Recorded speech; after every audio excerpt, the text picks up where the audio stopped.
Tiger Shroff এবং দিশা পাটানি। দুইজনই বলিউডের অনেক জনপ্রিয় নায়ক ও নায়িকা। অভিনয়ের দক্ষতা দিয়ে দুজনই নিজেদের প্রমাণ করেছে অনেকবার, কিন্তু তাদের মধ্যে বন্ধুত্ব ছাড়া আর কোনো সম্পর্ক নেই বলেই দাবি করেন তারা। একটা সময় গভীর সম্পর্কে ডুবেছিলেন এই কাপল। দিশা বরাবরই টাইগারকে খুব কাছের বন্ধু হিসেবে পরিচয় দিয়ে এসেছেন, কিন্তু কোনোদিনই প্রেমের কথা স্বীকার করেননি।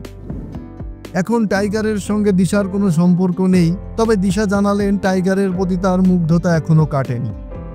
এমনকি জ্যাকি চ্যানের পর দিশার পছন্দের অ্যাকশন হিরো হলেন টাইগার শ্রফ। জ্যাকি চ্যানের সঙ্গে কুংফু ইয়োগা ছবিতে কাজ করেন দিশা, সেই অভিজ্ঞতাকে সুখবর বলে জানান তিনি। বলিউডের পছন্দের অ্যাকশন হিরোকে জানতে চাইলে তিনি বলেন, বলিউডে আমার পছন্দের অ্যাকশন হিরো হলো টাইগার শ্রফ। ও যা করে তা আর কেউ করতে পারে না। টাইগারের সঙ্গে বাগি 2 সিনেমায় অভিনয় করেছেন দিশা, সামনে দেখা যাবে মালং এ।